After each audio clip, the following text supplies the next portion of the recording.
ಗೃಹ ರಕ್ಷಕ ದಳ ಸಿಬ್ಬಂದಿಗಳಿಗೆ ಪೂರ್ಣಾವಧಿ ಕರ್ತವ್ಯ ನೀಡುವ ಕುರಿತು ಸರ್ಕಾರಕ್ಕೆ ಮನವಿಯನ್ನ ಸಲ್ಲಿಸಲಾಯಿತು.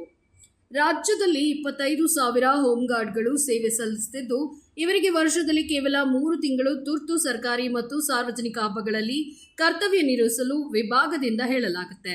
ಉಳಿದ ದಿನದಲ್ಲಿ ಸಂಬಳವಿಲ್ಲದೆ ಉಪಜೀವನ ನಡೆಸಲು ಕಷ್ಟವಾಗುತ್ತಿದೆ ಅಂತ ಹೋಂಗಾರ್ಡ್ಗಳು ದೂರುತ್ತಿದ್ದಾರೆ.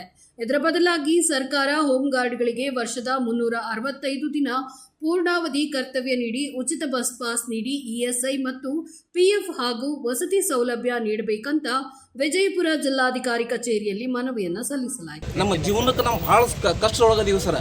ನಮಗೆ ಯಾರೂ ಸ್ಪಂದನೆ ಮಾಡುತ್ತಿಲ್ಲ. ರಾಜ್ಯದ ಸಚಿವರುಗಳು ಮನವಿ ಕೊಟ್ಟಿದ್ದೀವಿ. 2 ಸಲ ನಾವು ಬೆಳಗಾವಿ ಅಧಿವೇಶನಕ್ಕೂ ನಾವು ಹೋಗಿದ್ದೀವಿ, ಬೆಂಗಳೂರೊಳಗೂ ಹೋಗಿದ್ದೀವಿ. ಯಾವ ಸರ್ಕಾರ ಇನ್ನೂವರೆಗೆ ಯಾವ ಸ್ಪಂದನೆ ಮಾಡಿಲ್ಲ. ಮೊನ್ನೆ ನಮ್ಮ ಬ್ರದರ್ ಆದಂಥ ನಮ್ಮ ಗೃಹ ರಕ್ಷಕರ ಆಕ್ಸಿಡೆಂಟ್ದಲ್ಲಿ ಮೊನ್ನೆ ಬಬಲೇಶ್ವರದಲ್ಲಿ ತಿರ್ಕೊಂಡ್ರಿ ಸರ್. ಏನು ಸಿಕ್ತು ಹೇಳ್ರಿ ಸರ್? ಸಣ್ಣ ಅವನಿಗೆ 3 ಮಕ್ಕಳು ಅದಾವೆ ಸರ್. ಹಂಗೆ ಪ್ರತಿಯೊಬ್ಬರಿಗೆ ಆ ಟೈಮ್ ಬರಬಾರ್ದು ಅಂಥೇಳಿ ನಾವು ಇವತ್ತು ನಮ್ಮ ಬಿಜಾಪುರ ಜಿಲ್ಲಾಧಿಕಾರಿಗಳ ಮುಖಾಂತರ ನಮ್ಮ ಮುಖ್ಯಮಂತ್ರಿಗಳಿಗೆ ನಾವು ಮನವಿ ಕೊಡ್ಲಿಕ್ಕೆ ಬಂದೀವಿ.